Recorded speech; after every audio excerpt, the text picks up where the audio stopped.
Now, Hello, everyone. there we go. It's taken a little while to get everybody in the room.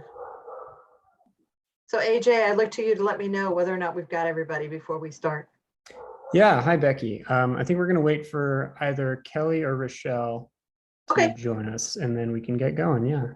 Sounds good. Welcome. I didn't know you'd be here today, or in the Central Coast room, rather. Great to see you. I didn't either. Were you just assigned here? Yes, it's all a surprise. Oh, excellent. We might get additional people because I don't think anybody joined the North Coast. Wah. Yeah. Yeah. Seeing a couple familiar faces and names from yesterday. Hi, Keith. Hi, Chris. Good to see you again.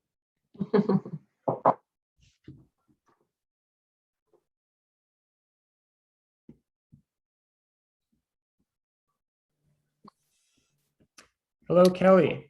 I should probably, oh gosh. Hi, everyone. It's so nice to see you. What I should have done, I'm going to be right back. Don't leave me. I'm sorry to do this, but just 1 second. Leave break. The joys of virtual meetings.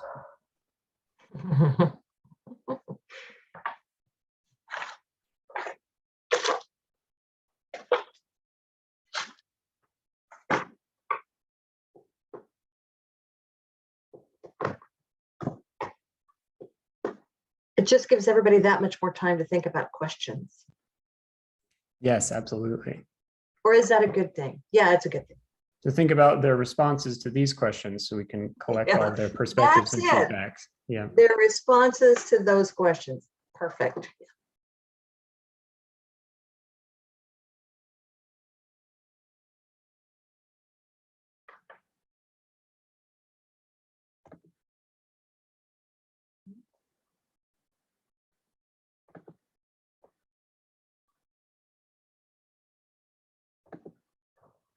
Would anyone like to hear a quick joke about the ocean?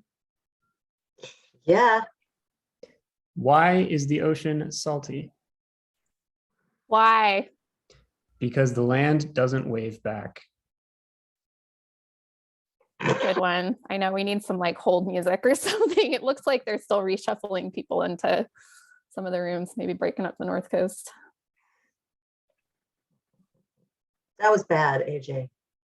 I have more if we need. Somebody's got, yeah, okay. Give us another one. What do you call a crab that doesn't share? Shellfish. Okay, don't stop. Okay, stop. Go for your day job. I will see myself out in moments. Yeah, we want to warm up the room, AJ, not make them madder at us. Oh, yeah. How much does a polar bear weigh? Enough to break the ice. Okay, Sandy. That's all we learned at UCSB, right? Yep. Hello again, Kelly. You missed some great ocean puns. I love everything about it. I do not want to interrupt. I just want to check. It seems like recording is taking place. Oh, those were recorded. Crap. We have a record of them now. Yeah, exactly. Okay, perfect. I will be quiet and supportive and just here. Apologies for the disruption. Great. Kelly, would you like to share screen and I will take the lead on notes? Perfect. And then do we have everybody and that's going to be joining this room, Kelly and AJ? Okay, so great maybe question. There was like maybe just 3 or 4 people still ushering from Rochelle. So it's possible someone will pop up, but I think we have a good core group. Okay, great. So maybe we'll just go around and introduce ourselves really quickly. Becky, do you want to start, our fearless leader over here? Sure. Becky Oda again. I am with the California Department of Fish and Wildlife's Marine Region. And my role there is the Habitat Conservation Program Manager, under which MPAs are housed, and the primary manager of the MPAs being the Department of Fish and Wildlife, with our partners OPC being direct policy and the commission being the decision makers. So great. I'm Sarah Warden. I'm an environmental scientist working with Becky on the MPA management program, and I'm happy to be back in my stomping ground of the Central Coast because I've been covering a lot of the other breakout rooms for these community meetings. So hi to all the familiar faces. And then Chen, you want to go? Hi, yeah, my name's Chen Shen. I work with Becky and Sarah, and I've been a staple of the Central Coast breakout groups for these community meetings. I'm actually based in the Bay Area. I also participate in the Monterey collaborative meetings. So yeah, that's my stake in the Central Coast. And hi, I'm Sandy Fogg. I am a California Sea Grant Fellow with the Ocean Protection Council, and I'm in the Marine Protected Area Program, and I'm based out of Santa Cruz. Nice to meet you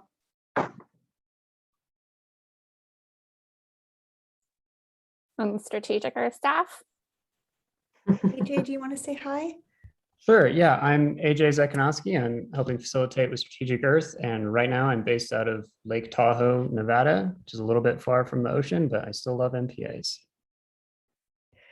And my name is Kelly. Just really happy to be here also with Strategic Earth and thrilled to be in this moment with you all. Hi, I'm Sam Cohen. I'm Government Affairs and Legal Officer for the San Ynez Band of Chumash Indians. We kind of split between the Central Coast off of Lompoc and north, and then south of Point Conception. We made some progress in the South Coast MPAs with some tribal co-management areas, and I'm hoping to revisit the South Central and Central Coast MPAs to maybe make them a little more tribal friendly as well. Thanks. And I think just in the essence of time, when you do have questions, I don't think we'll have time to just go around the entire room and get everybody's name, but I can see everybody. And then when you do ask a question or have a comment, please do just as Sam just did and introduce yourself and your affiliation, if you guys don't mind. Does that work for everyone? Yes. Okay. And then Chen and I are kind of co-facilitating with Sandy, and we will do our best once the screen share starts to keep track of hands, and Strategic Earth is going to help us with all of that too. Awesome.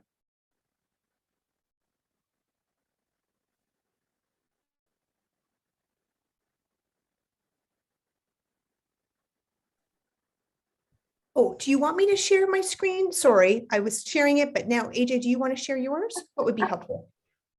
Nope, sorry, wires crossed. If you could share yours and I will take the lead on notes, that'd be great. Wonderful. That sounds great. I would love to do that. Am I sharing the right screen, the correct screen that you can see the notes? Yes. Wonderful. I will open that up a little bit in terms of size, and then just a gentle reminder for the department staff that I'll also be in point to put a queue up at the top. So just know that that's happening simultaneously. Okay. Great. Thank you, Kelly. Well, since I kind of kicked it off, I'll keep going down the list. Hi, Sarah, you're doing great. So our first question for you all today is, we've made space kind of at the top of the hour before we dig into the kind of deeper questions. Does anybody have any clarifying questions or comments about the presentation that Becky just gave?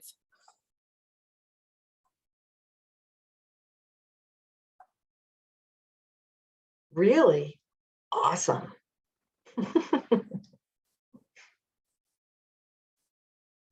And Sarah, I can't see everybody, so I'll be trusting you guys to let me know if there are any. Okay, it looks like everybody's still noodling on the questions below. So if at any time during this breakout group you think of one, feel free to just obviously ask it, even if we're addressing one of the other questions. This can be kind of organic. Well, so go ahead, Becky. Oh, I'm so sorry, Sarah. In addition to that, at the end of the meeting, we're going to put up that email address again, that as you're thinking through all of this webinar content and questions, that will be another place for you to submit your comments, additional questions, requests, if you want, to chat with us further, one-on-one, whatever the case may be. So that will be the opportunity there too as well. So plenty of opportunity to do that. Sorry, Sarah, to interrupt. Go ahead. No, you weren't interrupting at all.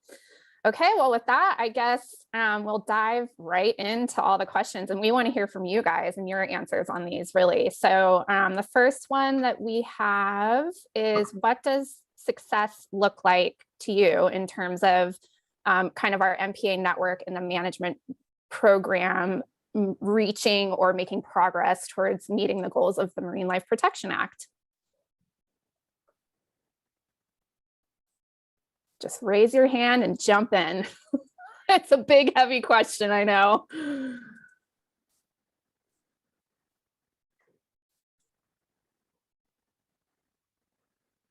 Quiet crew today. Yeah, this Keith. is. Oh, sorry. Go ahead. Okay, we've got Hello, Keith first, and then we'll jump to Nicole. I think, like, I've been to a few. I've been to all 4 of these now, and I have a clarifying question about just the timing of the MPA Decadal review, and in terms of we're trying to get a snapshot across all of California for this period, and this period has and the snapshot has a place in time, right? So it's through this year, and I heard in one of the earlier ones there was a deadline for people to submit the data that's in January, I believe. And I think what my question is this, that if we were to change things about the MPAs and have different rules, let's say going forward, when would those when would that data show up on another report? Will it not? So if let's say next year in 2022, there is a change to the MPA rule structure in some way, would that be reflected in a near-term report, or is it going to be reflected in a report in 2032? Like, when is the next snapshot period? And will changes after this season's already over, like, will changes that affect after this season show up on another report soon, or 2032? Okay, so I'll take a stab at that, Keith. And so any changes that may occur, if changes occur, will be through the decision process at the commission level. So what we're doing with this report is just bringing all the information that we have at hand. And one thing that I always forget to remind people, because I know it, and I think everybody else does too, is that this review is not just for the last 10 years. We're going all the way back to when the MPAs were put in place in that planning process, using those baseline monitoring data and all that. So it's really more than 10 years of data. So I just want to make sure that that's clear. It's not just 10 years, but it's everything up to this point since they were put in place regionally and beyond. So we're just putting all this information together for the commission to consider how they might want to go forward. So any changes that would get made would be, or any changes being contemplated, the Fish and Game Commission would come back to the department and say, okay, what about this recommendation to change something? You know, there will be a process for us to go through that, and that will be that commission process. So that transparent, multiple meetings, they may direct us to do an additional reporting, whether it's a report or some sort of analysis on a change. And that's where that would happen, is through that Fish and Game Commission process. Any other staff have anything else to say about that? Okay. Oh, do you have more to add to that, Nope. Becky? No. Okay, I was just gonna add that potentially sort of, I'm hearing a question from Keith essentially about what may happen between 2022 and 2032 in terms of like us reporting out. Is that right, Keith? That's correct. I see. I'm sorry. Okay. I'm sorry. So while this is a 10-year formal review, it's not the only time. It's not the only time that changes can be made to the network or an MPA. That would still go through the commission process. So this is the formal review, looking at it for every 10 years. If there's something that we learn through adaptive management that would solicit a potential change within the next 10 years, that can be brought to the commission, whether we bring it to them or you, Keith, or anybody else says, hey, we're seeing this, we'd like to make a change. That petition process with the commission for changes to the network would be where that would be. I'm so sorry I missed your question. So No, it's fine. Yes, thank you.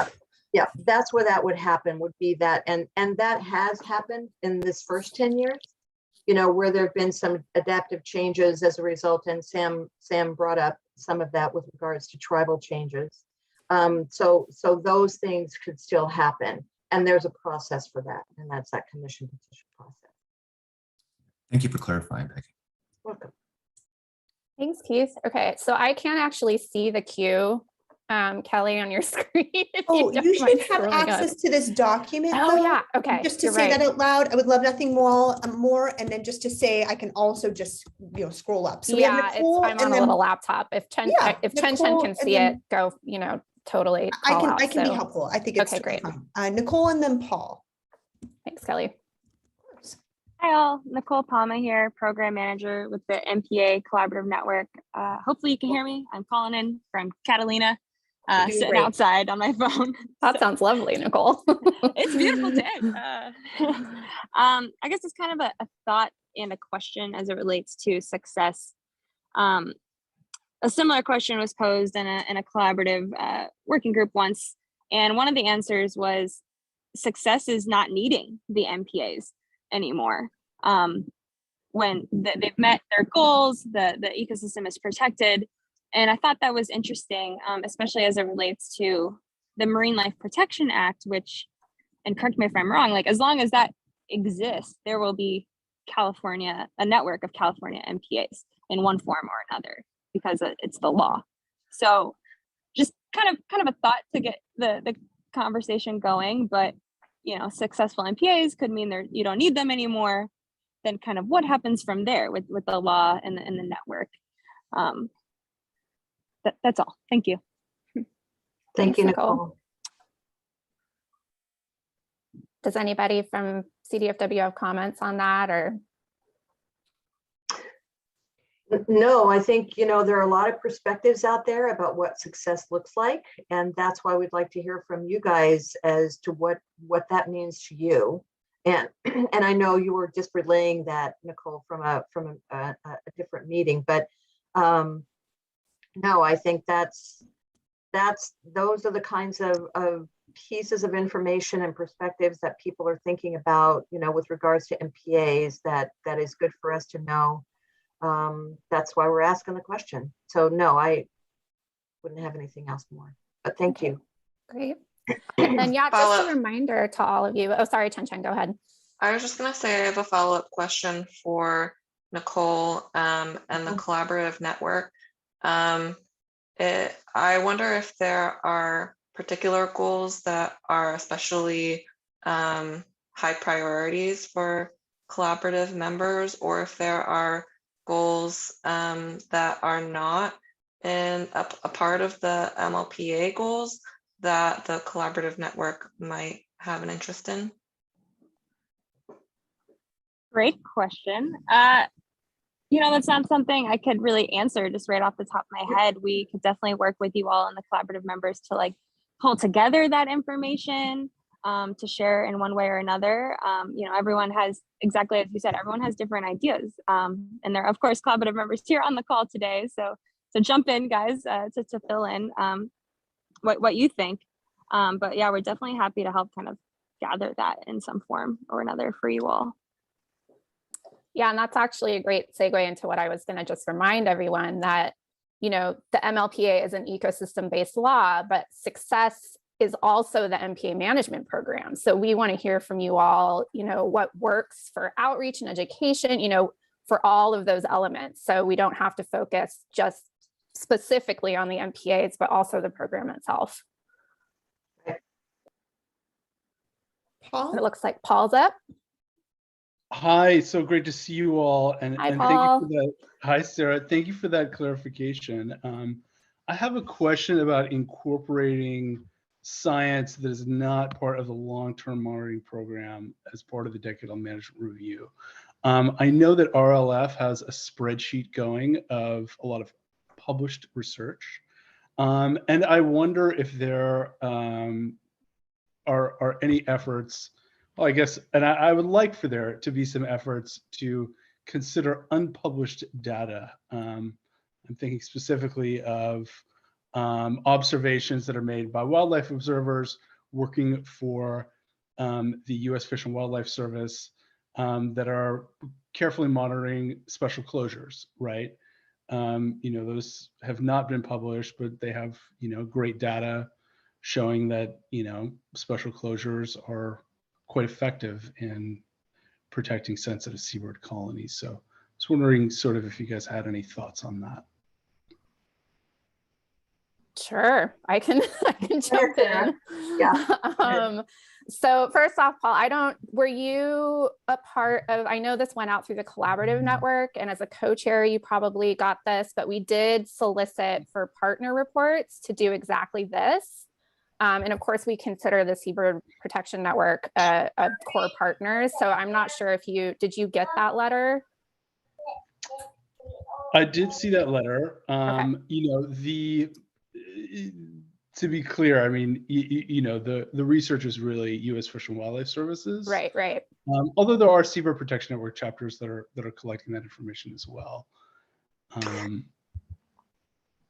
Becky, were you going to say something? I was just going to say I think what I'm hearing you say, Paul, is that you would like us to see us reach out to U.S. Fish and Wildlife Service on those kinds of unpublished data. And yes, we're recognizing the different data that's out there and how best to incorporate that into this broader, fuller picture of what's going on in the network. So welcome all suggestions on that, and we'll do our best to coordinate and collect that. And if nothing else, if time is such that we're not able to fully incorporate that, we can make that a recommendation for moving forward, that we need to include that. So that's helpful. Okay, thank you. If you all know offhand what has the time frame passed for providing those partner reports, or is there kind of still time to do that? I mean, there's definitely still time to do that. I think we had a letter of intent due, but we can check in offline, Paul, with you and just make sure that gets captured, or even if that's the best route to kind of do what you're speaking of. So we will flag that certainly. And then the formal reports are due at the end of January, but obviously there's still some wiggle room for input like that. And certainly to capture, we'll have rich amounts of data sets and places out there to capture, and kind of the knowledge gaps and other places where we need to make better linkages as a part of the review too. And Chen, do you have anything else to add on that? Not to put you in the hot seat. Okay. No, I don't. If you just pipe up if you have anything else to add. Great. We have Ricky next. I think you're on mute, Ricky. Hi, Ricky. You're still on mute. There you go. Okay, the host unmuted me, it said. Thank you. I am Ricky Erickson, Director of Marine Programs for the California Marine Sanctuary Foundation, and we've been working on MPA education and outreach with a bunch of you since the time of early stages of implementation. And one of the things that I think would mean success, and that we've heard from a lot of the outreach and education that we do with communities across the state of California, is, to me, it would mean that Californians are truly broadly aware and proud of the network of marine protected areas, that there's truly recognition, and places like you could go to, O'Neill and get your, t-shirt or that says, there's some sort of standard marine protected area social media campaign and swag, and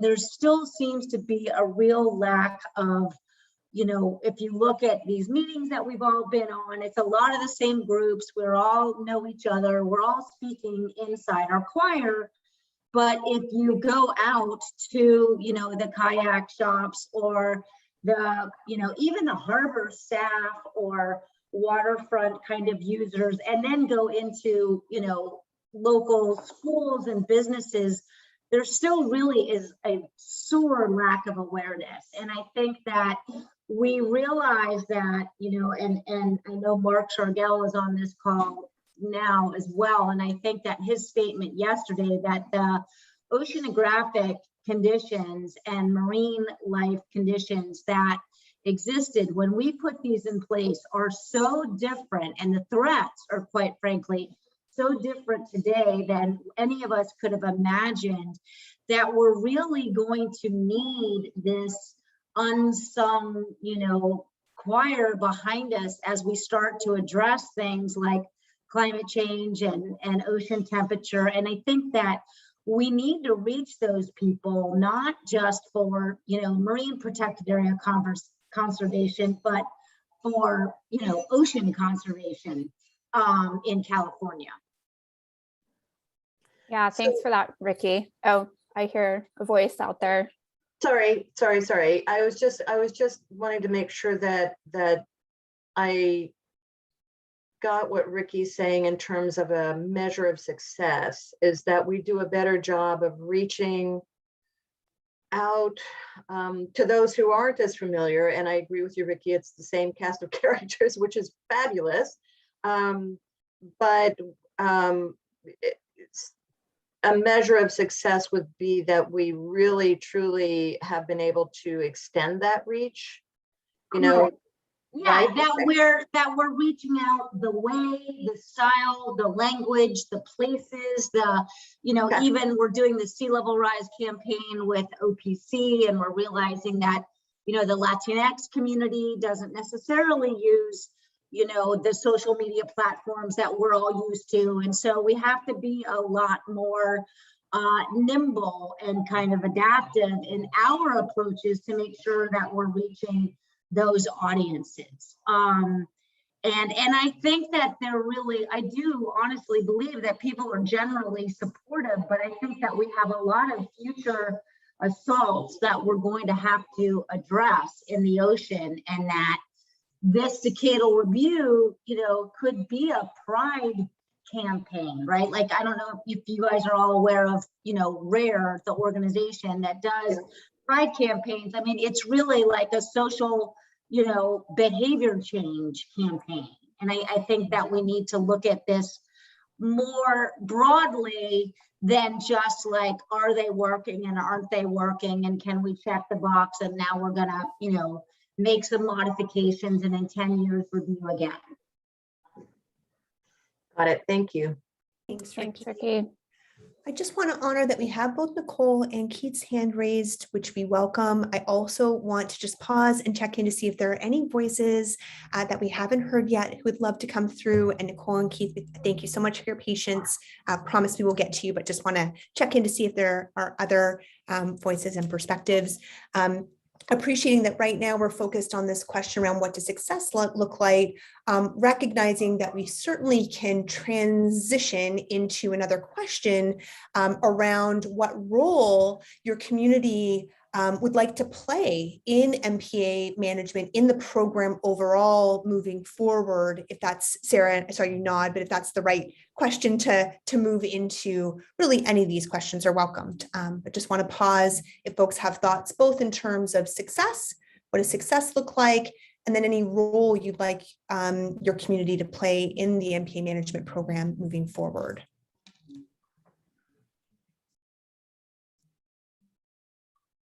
Yeah, thanks for that, Kelly. I think if folks want to just kind of noodle on that, and maybe we can just wrap up with Nicole and Keith and then really dive into that question. Or if they were going to move on and speak to that question, that's fine too. Nicole, do you want to go ahead? Sure, thank you. And yeah, I'm happy to wait. I'm just jumping in because I didn't see any other hands up. So success from kind of the collaborative network point of view and kind of in a more management realm, because that's, what we work on is that collaborative management. would be that everyone feels or is involved in some way through their collaborative. Piggybacking off what Ricky said, like more awareness of the MPAs. It's not just the usual cast of characters and, you know, maybe people we would think of stakeholders or partners, but anyone who has an interest in the ocean or wants to be involved or is impacted by the ocean and the coast, even inland communities and other diverse communities would be involved in their collaborative and contributing to management at that local level. That is really different in, you know, every collaborative region. There's different needs in each region, different ways of approaching their community or the visitors. And so kind of seeing that support, both financially and otherwise, for that local management that meets with the top-down management as well from CDFW and kind of the network-wide management, continuing to support that and recognizing the power of the local communities and their insight, and especially because this meeting is themed for governance, continuing to partner with those local managers who are right there on the ground, patrolling or in their MPAs every day, doing the research, doing the education, and finding the best ways to work with them to help manage their MPAs with CDFW. Great. Yeah, thanks for that, Nicole. And, you know, if it sparks any other kind of conversation around that, we are hearing a lot in these community meetings about, you know, things that we're doing well and should continue doing and things where we need to improve. But we also really want to hear your ideas about how to do that as well, you know, because we want to put action on the ground. So capturing, you know, these places where we can improve, certainly, but throw out ideas on things that might help us do that too. Mhm. Wonderful. And then, oh, Yeah, sorry, please, Kelly. Sarah. I can't see everybody, so I'm not sure when people are piping up. So yeah, we'll take Keith's comment really quick and then move on to the next question. Sure. So speaking to what does success look like? And I think that, I know we're not putting this in the same category as the 30 by 30 goals, but we really need to think of the MPAs in terms of the overall context of the Earth, right? Like, how does this fit in with goals of the Paris Climate Accord and with the America the Beautiful program coming through NOAA grants and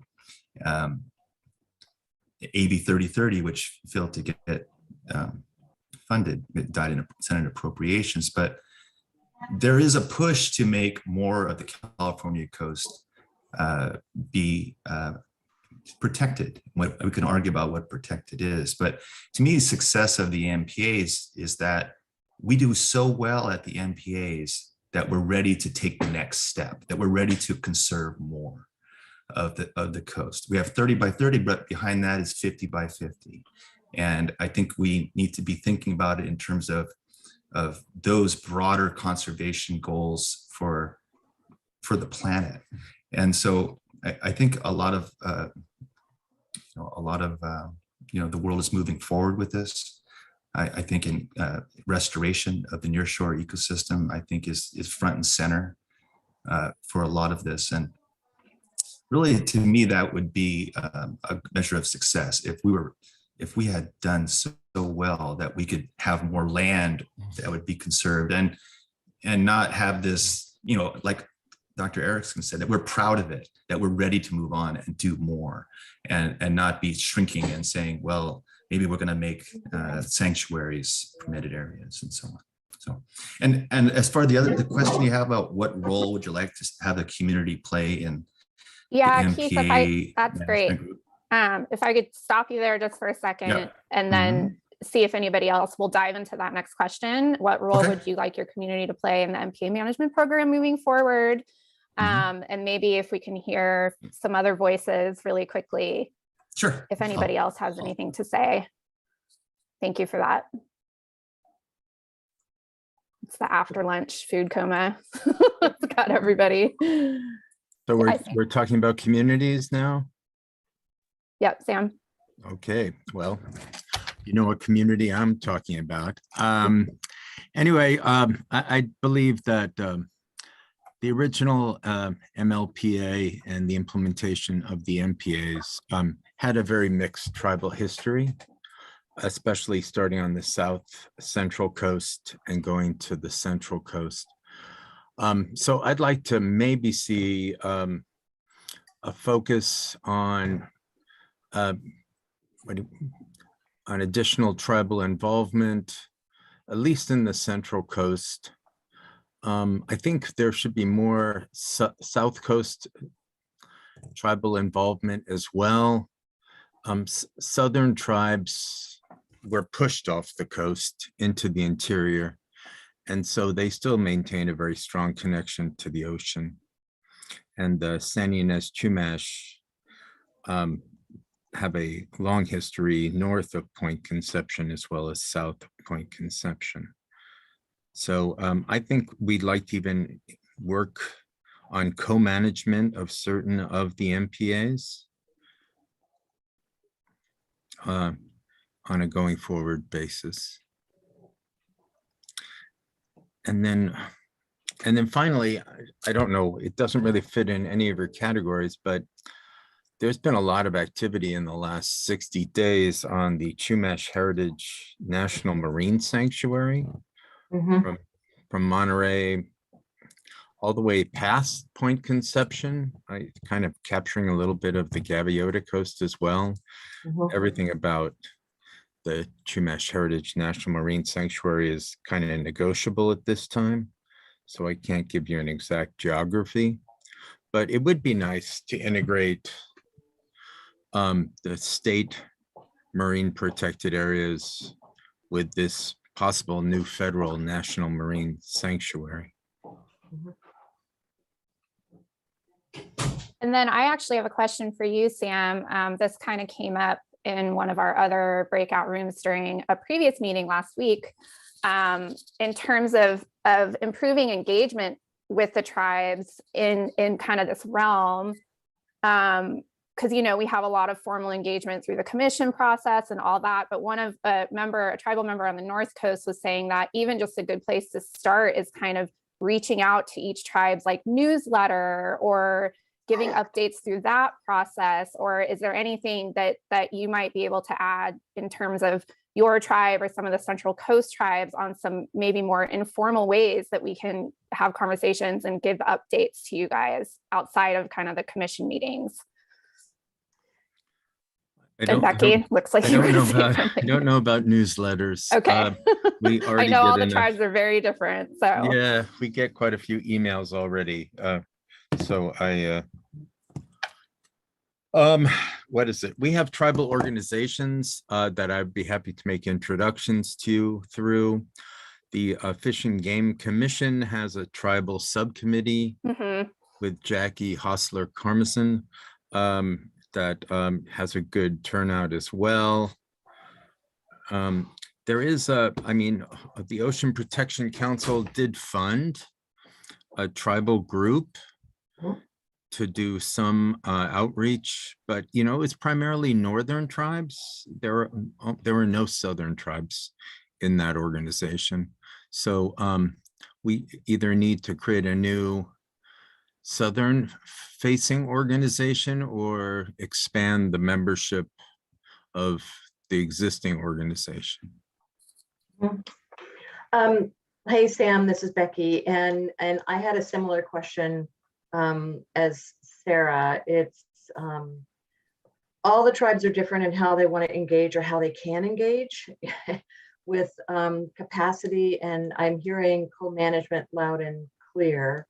And we don't need to go into it here, but definitely interested in hearing the most effective way for us to do this.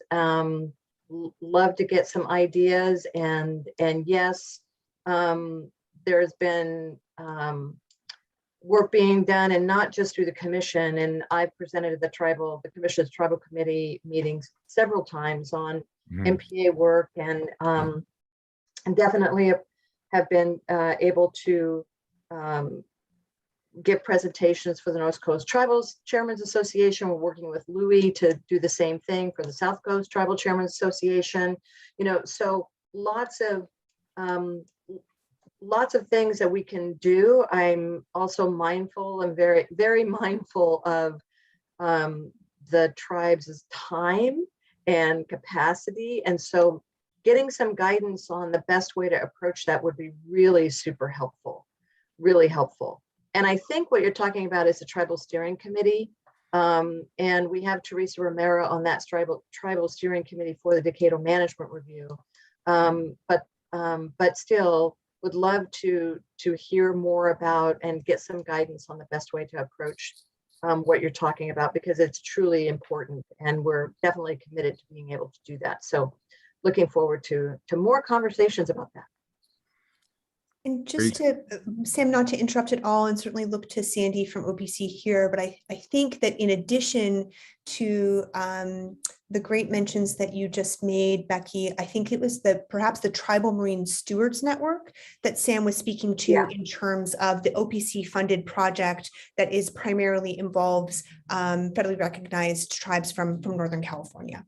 Thank you, Kelly. And yes, and the idea behind that too is to expand that, see how this goes and expand it, because I know there were many more tribes who were interested, excuse me, in joining that. And that at the time, the way it was unfolding, and there wasn't enough funding I think OPC can speak to that. But yes, it's recognized that this is a pilot project for going forward and expanding that stewardship program to all the tribes who would be interested. So thank you, Kelly. I was wondering if that was it, but thanks.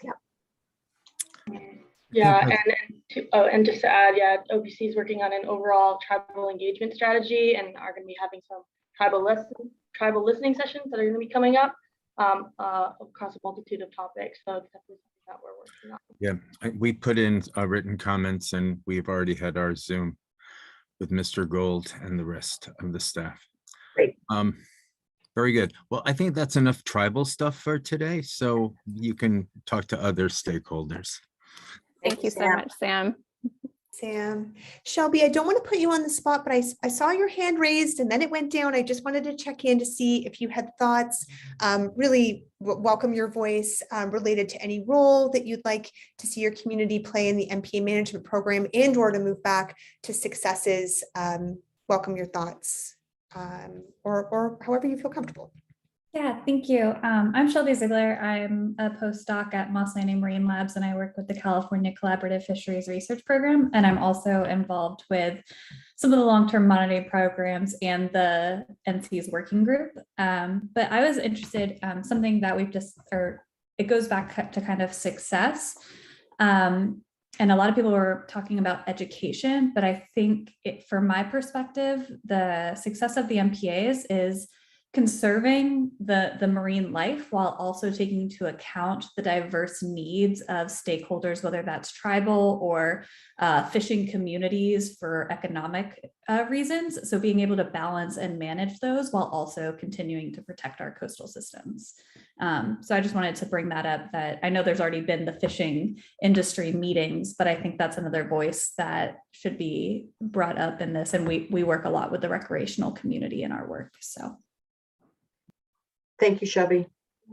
Wonderful. Thank you, Shelby. And while we're here, I did receive a direct message from Nicole, who is being so gracious in terms of creating space for additional voices, and just wanted to confirm that there's some additional language that was included here in terms of the connection between MPAs and climate change. And so having success metrics specific to this to help for MPAs to help mitigate climate change and or more coordination, research, management, outreach focused on that intersection. So just wanted to say that out loud, and thank you, Nicole, for your thoughts.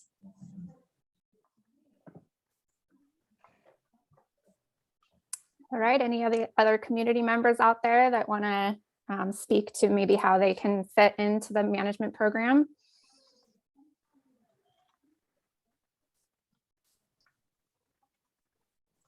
Okay, Well, we've got about, oh, yep. Oh, sorry, Sarah, maybe just to circle back to Keith in that he did have his sort of Thanks for that reminder, hand Kelly. raised around the role community that his community could play. Keith, anything to add here? Right. Yeah. Well, thanks for that. Yeah, my name is Keith Rutzer, and I'm a project leader for the giant kelp restoration project in Monterey, out at Tankers Reef, and it's a community-led project. And we believe that the diving community is the ocean. The first. We see it first, right? Because we're in the water, and we're the canary in the coal mine for what's going on out there. And we would like for like Sam said, we have been ignored for a long time, and we want to be back in that conversation. And we would like to have local community control of adaptive management of these marine protected areas. I think that's going forward. That's how I think our community can really contribute to this and to inform this and make these MPAs better. I've been doing reef check for 10 years now. I've been working there and counting and, in the water, looking at what's going on. And it's not just anecdotal, it's real. And, that community science and the diving community in particular really is willing ocean stewards. And we want to practice kelp husbandry, and we need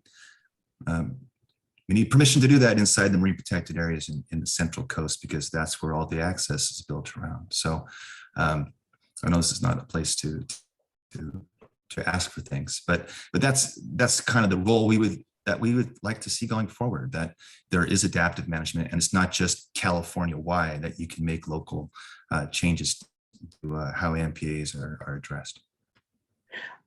I have a quick clarifying question for you, Keith. Could you tell me a little bit more about what you mean by local community control of adaptive management? What do you mean? I just want to make sure. Yeah. So what I mean is that I think OPC has designated that the collaboratives are where adaptive management is to take place. But I've been involved with the collaboratives, and I love the collaboratives. They do great work. They do education and outreach, but there's 4 pillars to the MPAs, and they only address 2 of them. And so I think what would be helpful is if somebody was empowered.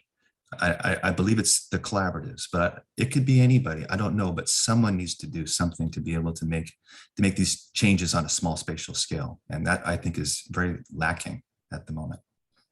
Okay, thank you for that clarification. Yeah, thanks. All right. Thanks, Becky. Thank you, Keith. So it looks like we've got about 30 minutes left, and the next question is something that I think we want to hear from all of you. Mark, is your hand up for the next question about the decadal management review piece, or? No, actually, I wanted to follow up what Keith just talked about. Go ahead. Oh, thank you. So just to amplify that, and I've been working on the G2KR Tankers Reef project along with Keith.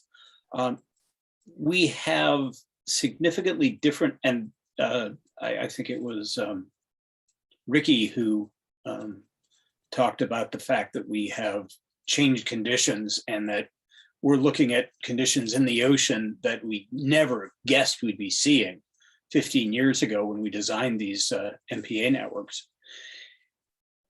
Those conditions are different from region to region of the state. We had a kelp management report that came from a team of CDFW and OPC, and they chronicled the fact that we've lost 95% of kelp forests between the Golden Gate and Humboldt County.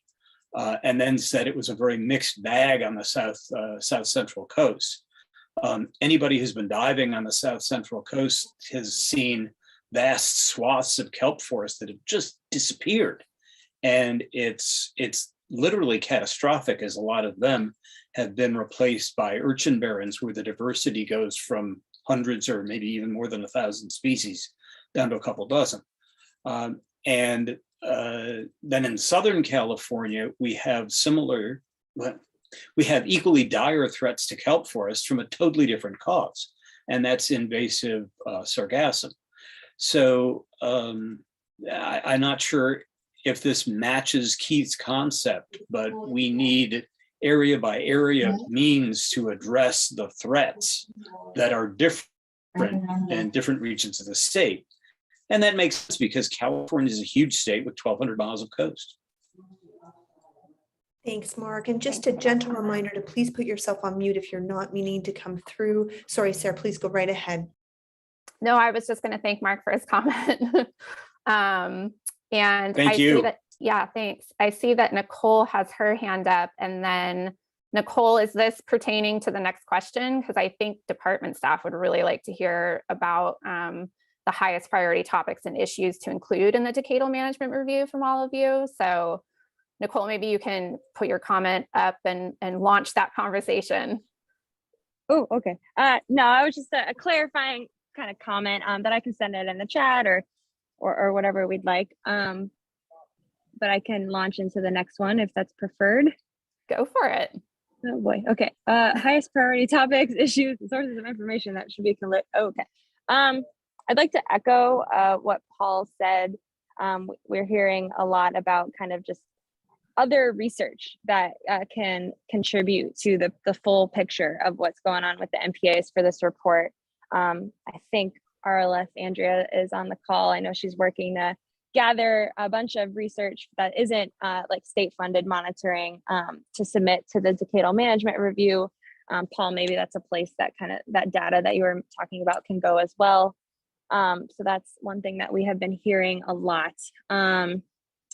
Sources of information. So back to this theme of governance and what we're hearing a lot through our enforcement trainings that we have been doing with enforcement officers and partners, MPA trainings for enforcement officers and partners, and the compliance forums, is taking the input from the local managers, the enforcement partners, say Harbor Patrol or rangers, sheriffs, whoever that may be, taking the input on the boundaries, and not just enforcement as well, but the people who are doing outreach. So the boundaries, maybe shifting a boundary a little bit so that it makes more sense to the fishermen and the people that you are trying to educate, or the regulations themselves that don't necessarily make sense for the fish in the area or the type of gear that's used as things change, over the last 10 plus years.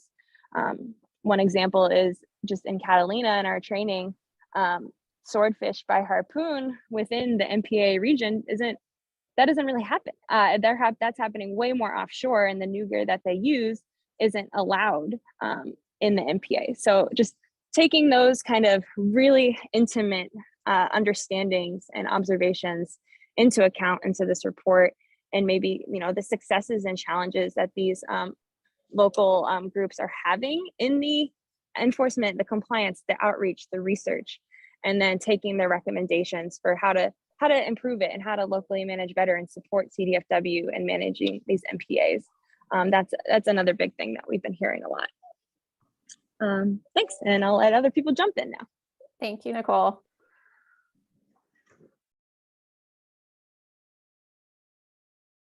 This is your chance. Well, this isn't your only chance, but this is a good chance. If you have any ideas on what you want to see in the decadal management review.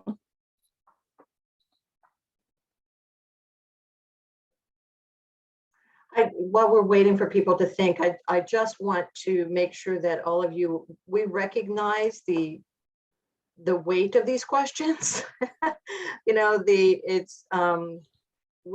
there's a lot packed into these questions, and it's also really important that we hear what you have to say, and even if it's not today, if you still want to think about that, or you want to work with other folks to think about answering those questions, that's okay too. We just want to be able to include all of this as we're moving forward. I'll stop talking, and somebody's raised their hand.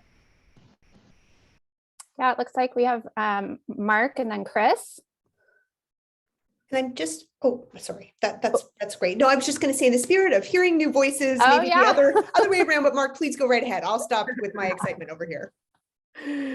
I'll be brief. I'm going to suggest that we need more nimbleness and perhaps reviews on a shorter time scale than decades.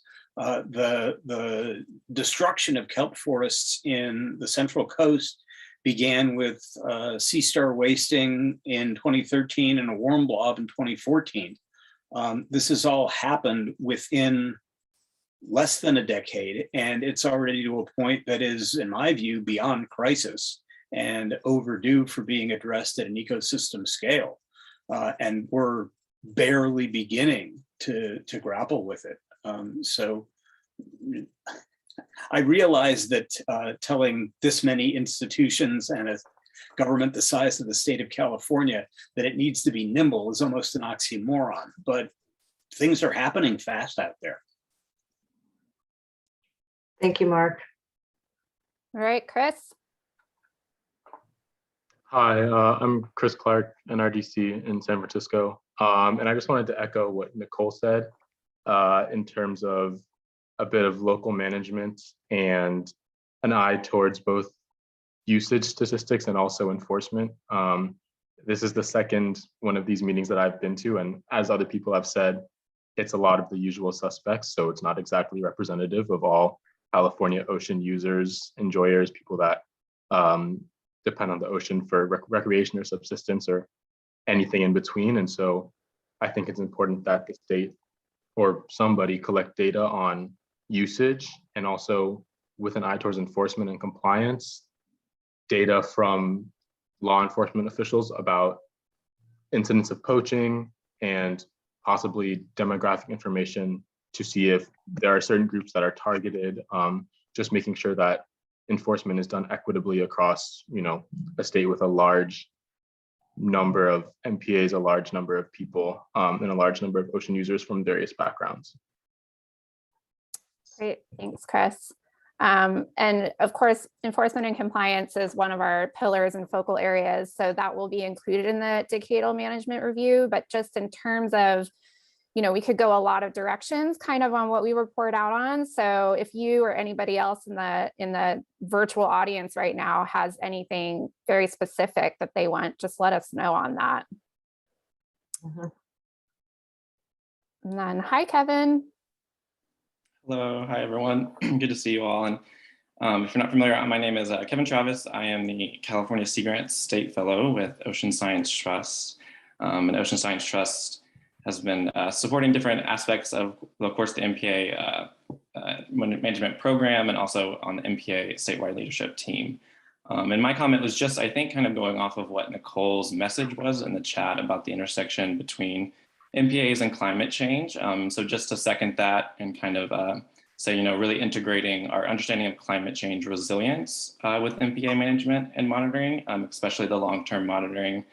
And as was mentioned in the presentation by Becky, the two Science Advisory Team Working Group reports, one of those being specifically climate change resilience and the MPAs. So of course, OST helped convene those reports, so we do support using those into the review process. And just to add as well, I think it would be great to see the review and then the subsequent report that will be delivered to the Fish and Game Commission kind of communicated, structured, and delivered in a way that kind of closes the gap between the scientific review and the analyses that will take place and the eventual policy recommendations, strategic plans, and actions that'll be developed towards adaptive management. And I know that is separate from the actual review itself, but I do think just to support the movement toward adaptive management and the intersection between the MPAs and climate resilience.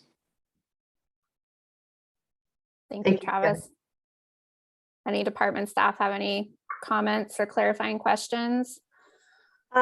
Yeah, Sarah, I would just say that, Travis would definitely plan on, as that climate resiliency report does have recommendations for moving forward in terms of how MPAs can buffer climate. And that is a part of that report, and we'll go into that. And what continues to bloom after that will be exactly that time frame. Once everybody's had a chance to really understand how all this fits together and where it fits in, and those reports will be appendices to the Decadal Management Review Report, as well as the integrative synthesis, analysis and synthesis report, and the long-term monitoring reports, and so on and so everybody can really get a sense of where it all fits. But again, I think, like I said, where it blooms is really going to happen after that report is delivered and everybody's had a chance to digest things and look to see how we prioritize recommendations and steps moving forward. So just wanted to plant that seed. So definitely thank you for bringing it up. Yeah, and I'll just say that climate change has been a recurring theme in both today's meeting and yesterday's meeting among non-consumptive ocean users. And like to echo Becky's message that MPAs and climate resilience report is going to be mentioned as part of the Decadal Management review, and it's more forward-looking, but also we have long-term monitoring projects that have been going on through the marine heat wave, and many of the reports, the technical reports from those projects mention response and resilience to the marine heat wave. And so that's like a little bit of a teaser of data that we have currently and that we'll report in the Decadal Management Review report. Yay, connections already being made. And I think just to, I mean, I know Travis, but for the rest of the audience, and I think I saw Emily Sarman on the call. She was a part of pulling together sort of the framework in the Decadal Evaluation Working Group report.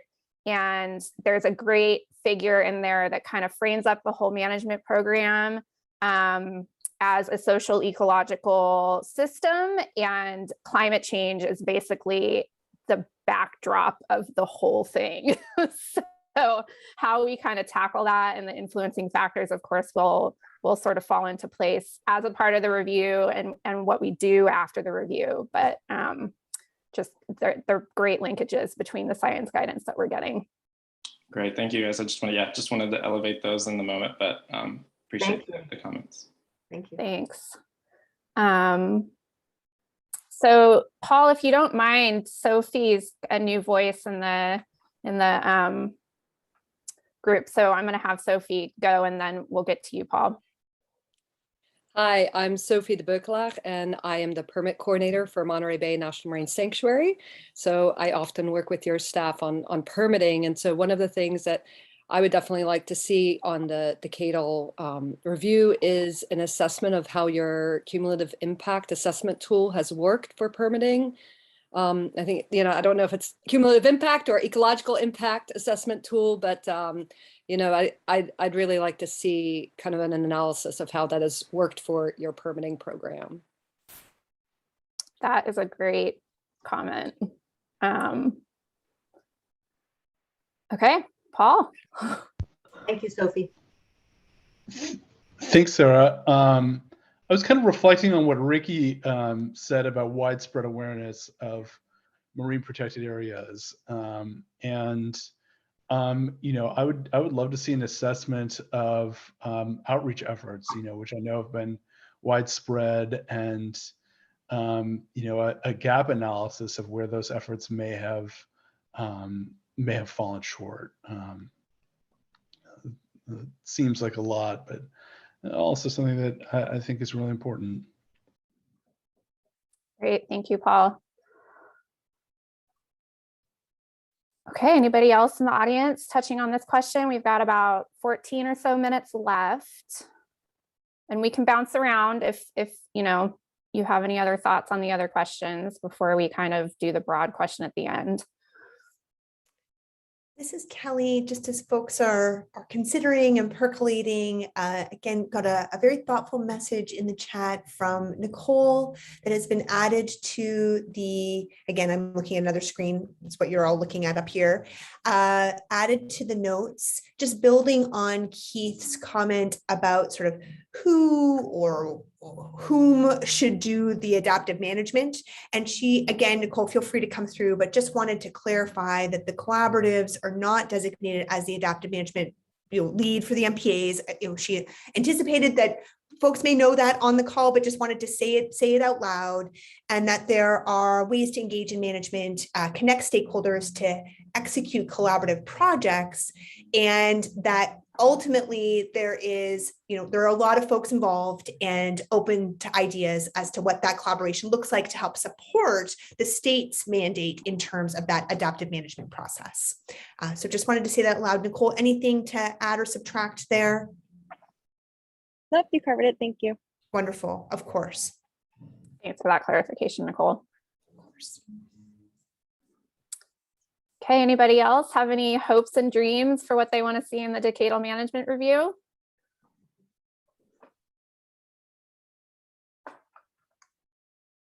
We don't want to have to subject you to AJ's jokes again. And just to say, we have received a few messages that some of the groups are starting to wrap up a little early. So there's also no pressure to, we can be thoughtful, be here for a few more minutes. And if we're finding that we've come to to a good place, we certainly can pause as well. So just want to say that out loud. Thank you, Kelly. Great. Well, we do have that one kind of wrap up question at the end that we can go to. So any other reflections or recommendations regarding MPA management and the role of the ocean community and governance in the broader MPA program? Just to say, Nicole's hand is up again.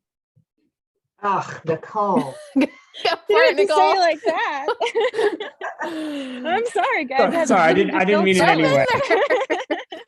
Go, Nicole. We have all the thoughts from all the people in my head trying to get them out. Just a note for maybe what to see in the report.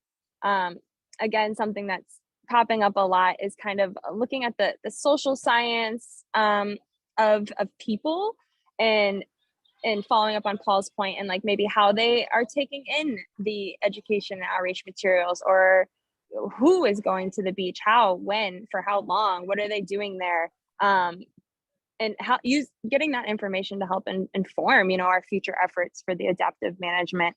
That's something that we've been hearing about. So maybe including in the report compilations of like whatever data in that realm that we have, or recommendations for getting it, and then informing our management moving forward. Thanks. Thanks, Nicole. And I saw Kelly's hand go up. I'm not sure. Okay. I'm so sorry. That was me I was monitoring where AJ was going signal? with Nicole's fabulous comments. And I apologize. My hand should have stayed down. I was just being animated over here always. Yeah, that's definitely a theme that we've heard, I think, from all the audiences in terms of how we're going to handle all the human dimension stuff. So, as things get fleshed out, it's going to be obviously an ongoing conversation, and great to get, once everybody gets eyes on the review, to talk more about, those knowledge gaps that we do have and what we do know, and kind of best ways to move forward with that. So I appreciate that that's really getting captured across the board. All right, so are there any other reflections or questions that anybody may have before we go back to the main group? Yeah, Keith, go ahead. Yeah, this would go under the other reflections sort of thing. The part of the process of gathering information has to do with scientific collecting permits that are required to do work, especially inside the marine protected areas. And I've had some experience with scientific collecting permits, and what I find is that it's not a very transparent process, and we'd like to see some more transparency in that, in terms of what permits are issued and are they being done in an equitable manner. What we find is that there's this thing called decision tree, and you won't really know when you apply for a permit what the math is behind it necessarily, but basically it's limiting take of species to a very minimal number, which is useful for the scientific purpose, but not for a restoration purpose. And so, a lot of what my false starts were around was trying to think we could do kelp restoration under a scientific collecting permit, which turned out to be impossible because you can only take 100 urchins. Well, that's only like one little rock. right? So what I'd like to see more in the scientific collecting permit process is transparency and some flexibility in that too.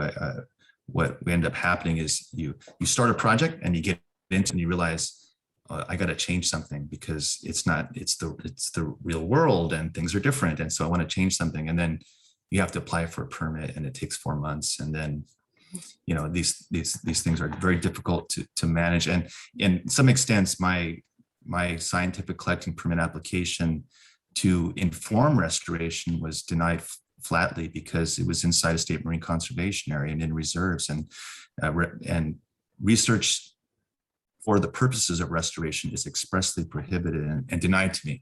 And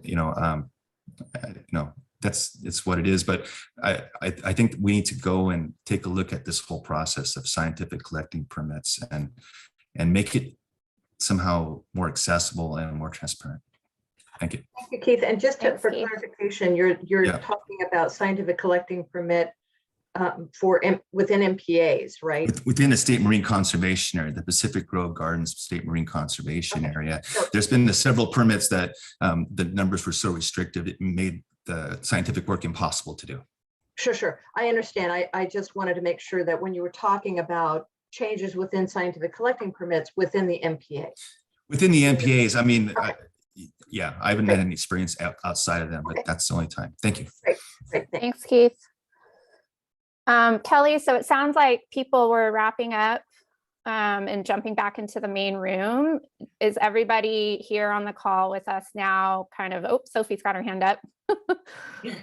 Yeah, sorry, I have one more question, and I must say I've been a little bit out of the loop on this one, but in regards to making changes to infrastructure that's already in MPAs, like a pipeline that's already there and they have to do some repairs to it. And I know that there was some challenges with the way that the MPA rules were written to be able to do, that infrastructure changes. So I know, Becky, you and I've talked about that, but I don't know what stage it's at and if, you guys are looking at it during this review. No, it is not a part of the review, but it is it is moving through the commission process, which is where that would occur. Okay. We can certainly highlight it in the Decadal review, but it's really a separate process through regulatory change. Yes. And that is that commission process. So for that particular one, since we have time, but that particular one, we've got to go through CEQA. So it took a while to figure out how we were going to do that, pay for that, so that you can watch for that in the coming, next year to 18 months, that there will be a CEQA document with regards to that and then associated regulatory changes. So that's through the commission process. Thank you very much. You're welcome. Thanks, Sophie. So if everybody's okay with it, I think, Kelly, can we go back to the main group and just recognize that this is not the last chance to engage? Becky provided the MPA management review email, so please feel free to reach out to us through that resource, and we're here to chat anytime. Anything else to add, Chen and Becky? No, it's just, you'll see those links again here pretty soon, and I think we're going to be able to go show you what it looks like. I think we did yesterday. I think we'll be able to do that again. So yeah, that's it. Definitely be on point to be supportive in that way. So if everyone is looking at their screen down, at least if you're on a computer, some may have already been doing this, down at the bottom right-hand corner, it says leave room.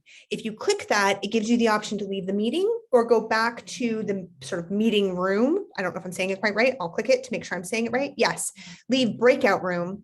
If you click the blue button, leave breakout room, that will take you back to plenary. And if anyone's having trouble, just let me know. AJ, a gentle reminder to stop the recording.